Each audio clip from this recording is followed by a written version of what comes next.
ketika tanggal 10 Al-Muharram ada puasa sunnah dan memberikan manfaat menggugurkan dosa yang pernah dilakukan, maka bagaimana cara menjalaninya?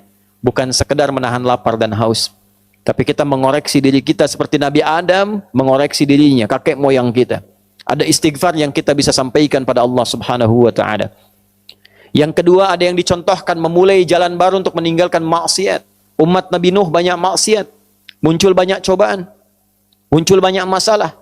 Maka tolong dicek. Kalau dalam kehidupan banyak masalah yang tidak tuntas, tidak selesai, coba dicek. Kalau tandanya bukan ujian rasa cinta seperti Allah menguji para nabi, para rasul, boleh jadi ada maksiat yang pernah dikerjakan. Koreksi.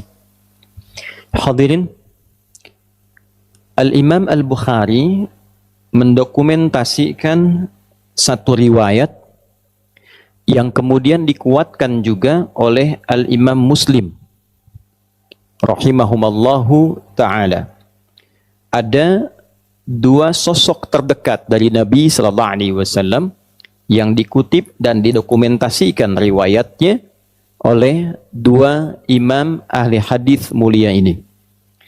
Yang pertama, dalam satu dokumentasi Al-Imam Muslim nomor hadis 1163 terdapat satu riwayat yang disandarkan pada sahabat mulia Abdurrahman bin Sahar radhiyallahu taala anhu yang namanya kita kenal dengan sahabat Abu Hurairah. Satu kali beliau mengisahkan bahwa Nabi sallallahu alaihi wasallam pernah ditanya, suila an-nabiyyu sallallahu alaihi wasallam. Nabi sallallahu alaihi wasallam pernah ditanya, ayyu salati afdali? Ya Rasulullah, salat apa yang paling utama ba'dal maktubati, setelah yang fardu itu? Wa ayyu siyami afdal ba'da syahri Ramadan atau kama qala, dan puasa apa yang paling utama setelah puasa Ramadan? Maka Nabi sallallahu alaihi wasallam kemudian menjawab, wa kama qala afdalus salati ba'da salatil maktubati, salat yang paling utama setelah salat fardu itu as-salatu fi jawfil laili, yaitu salat yang ditunaikan di pertengahan malam, tahajud. Wa afdalus siyami ba'da syahri Ramadan, dan puasa yang paling utama setelah puasa yang ditunaikan di bulan Ramadan itu siyam Syahrillahil Muharram, yaitu puasa yang ditunaikan di bulan Allah, yaitu bulan Al-Muharram. Rawahu Muslim, diriwayatkan oleh Imam Muslim dalam kitab sahihnya nomor hadis 1163, dan riwayatnya tersambung kepada sahabat Abu Hurairah radhiyallahu taala anhu. Hadirin, hadis ini memberikan kesan yang istimewa pada bulan Al-Muharram karena disifati bulan ini dengan amalan-amalan yang tidak serupa dengan amal ibadah yang ditunaikan di selainnya. Tidak sama ketika kita tunaikan di bulan Safar misalnya, bulan Rabi'ul Awal. Demikian seterusnya, setiap waktu memiliki keistimewaannya. Ramadan punya keunggulannya tersendiri, Dzulhijjah punya keunggulannya tersendiri, maka bulan Al-Muharram memiliki keutamaan yang langsung disebutkan oleh Nabi sallallahu alaihi wasallam. Salah satunya adalah bulan yang saat menunaikan ibadah puasa di dalamnya, maka puasa itu menjadi istimewa di hadapan Allah Subhanahu wa taala. Hadirin sekalian, apa korelasinya ibadah puasa ini dengan bulan Al-Muharram? Atau dalam bahasa yang lebih lugasnya, apa hikmahnya ibadah puasa ini ditunjuk menjadi ibadah yang istimewa di bulan Al-Muharram? Kenapa tidak disebut umrah misalnya? Kenapa tidak disebut tilawah Al-Quran? Kenapa tidak disebut misalnya sedekah? Tapi yang diutamakan di sini adalah as-siyam atau puasa. Hadirin, seperti kita ketahui, puasa adalah di antara amal ibadah yang saat ditunaikan di waktu yang sama dalam kondisi yang sama bisa meningkatkan ketaatan kepada Allah Subhanahu wa taala, taat sekaligus juga mencegah pelakunya berbuat maksiat. Seorang yang puasa umumnya bukan hanya menunaikan ibadah fardu yang terjaga, sunnah ingin dia kerjakan. Salat sunnah dia tingkatkan. Bacaan Al-Quran dia tingkatkan. Sedekah dia tingkatkan. Dan inti pada puasa, ini yang paling penting adalah ibadah ini memiliki kesan yang istimewa karena mampu dengan menunaikannya secara benar dapat mengendalikan nafsu syahwat manusia sehingga berpotensi ia meninggalkan perbuatan-perbuatan maksiat dan mencegah perbuatan terlarang di kemudian hari.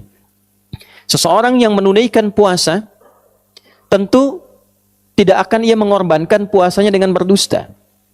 Tentu tidak akan terdorong dirinya untuk mencela, akan menahan tangannya untuk mencuri, akan menahan sikapnya untuk mengerjakan selalu perbuatan-perbuatan yang mulia saja. Itulah siyam. Itulah fadilah menunaikan ibadah puasa. Dan dengan inilah kemudian para ulama seringkali memberikan highlight, garis bawah, bahwa dengan menunaikan ibadah puasa itu kita mampu mengendalikan diri. Inti puasa, pengendalian diri. Inti puasa, pengendalian nafsu. Seseorang yang mampu mengendalikan nafsunya, maka ia akan mampu mencegah dirinya berbuat maksiat. Itulah sebabnya nafsu ketika disebut dengan fujur di antara namanya, lawannya adalah takwa. Wa nafsi wa ma sawwaha fa'alhamaha fujuraha wa taqwaha. Tujuan puasa mengendalikan nafsu, meningkatkan takwa. Itulah sebabnya ketika 30 hari atau 1 bulan kurang lebih kita menunaikan ibadah puasa Ramadan, tujuan terbesarnya adalah meningkatkan takwa, mengendalikan nafsu. Ya ayyuhalladzina amanu kutiba alaikumussyam kama kutiba alal ladzina min qablikum la'allakum tattaqun. Dengan menunaikan puasa itu diharapkan takwanya meningkat. Bila takwa sudah meningkat, otomatis nafsunya ditekan. Bila takwa meningkat, taatnya naik. Maka maksiatnya ditekan. Maksiat itu cenderung mendorong pelakunya untuk berbuat sesuatu yang terlarang. Perbuatan yang terlarang dalam syariat disebut dengan muharram. Mencuri terlarang, maka mencuri itu muharram. Minum khamar, miras santika itu muharram. Korupsi itu muharram. Berdusta itu muharram. Hukum yang melekatkan pada setiap perbuatan yang dilarang, hukumnya disebut dengan haram namanya. Mencuri itu muharram, hukumnya haram. Korupsi itu muharram, hukumnya haram. Bila kita ingin berlatih meninggalkan segala yang dilarang itu dan memulai pada waktunya kita untuk mempraktekkan itu, di waktu ini saya ingin meninggalkan segala yang dilarang. Maka rumusnya diantaranya dalam bahasa Arab, tambahkan al pada nama kalimatnya. Sesuatu yang dilarang muharram, tambahkan al disebut dengan al-muharram.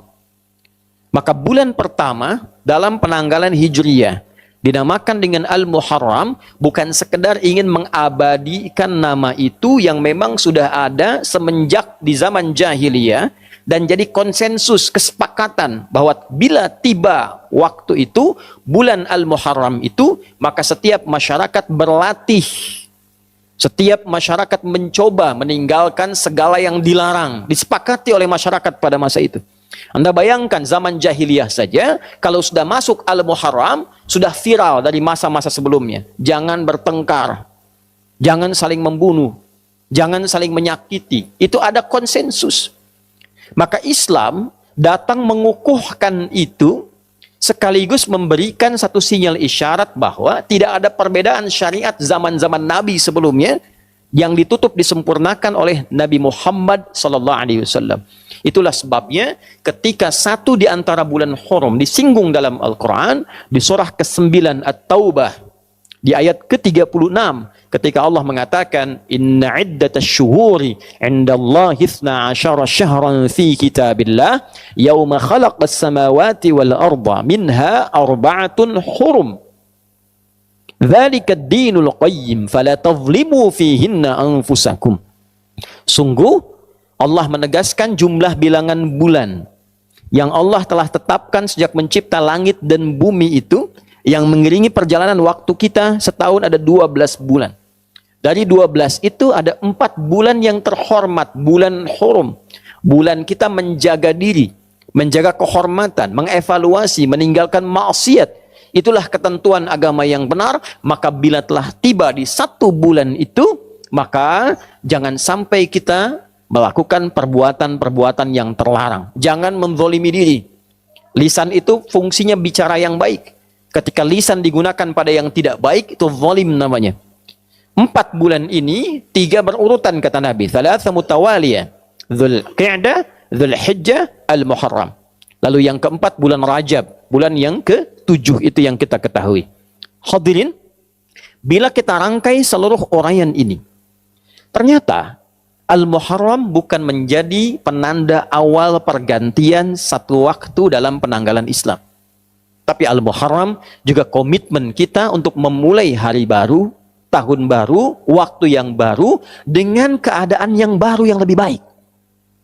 Bagaimana cara menjadi baik itu? Berhijrah. Apa esensi hijrah itu?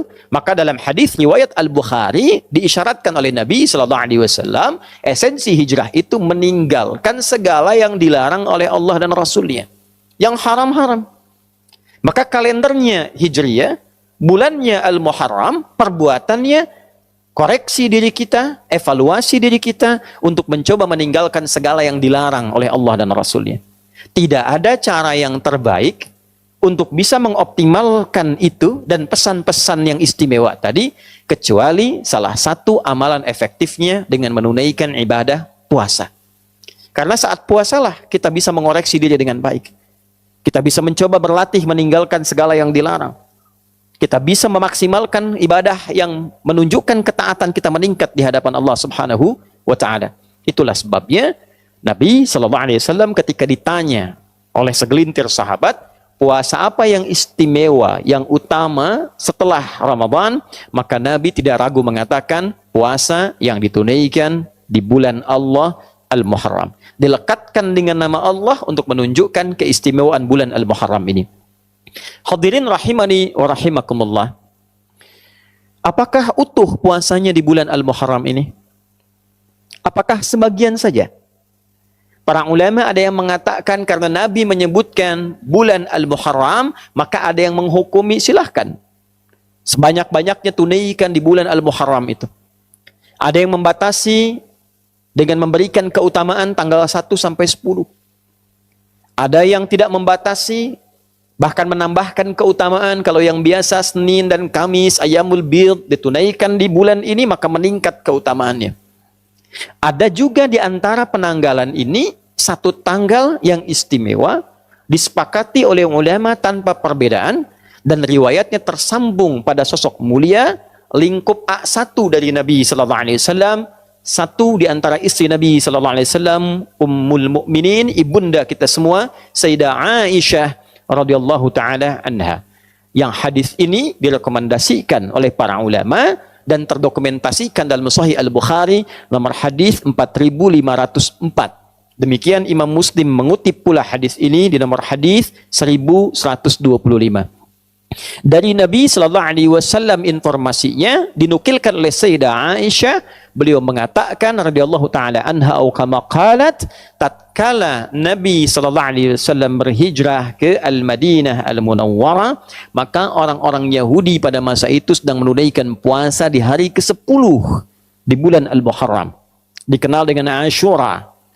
Maka ketika ditanya mengapa mereka puasa, mereka menjawab, inilah hari Musa alaihi salam diselamatkan oleh Allah dari kejaran Firaun.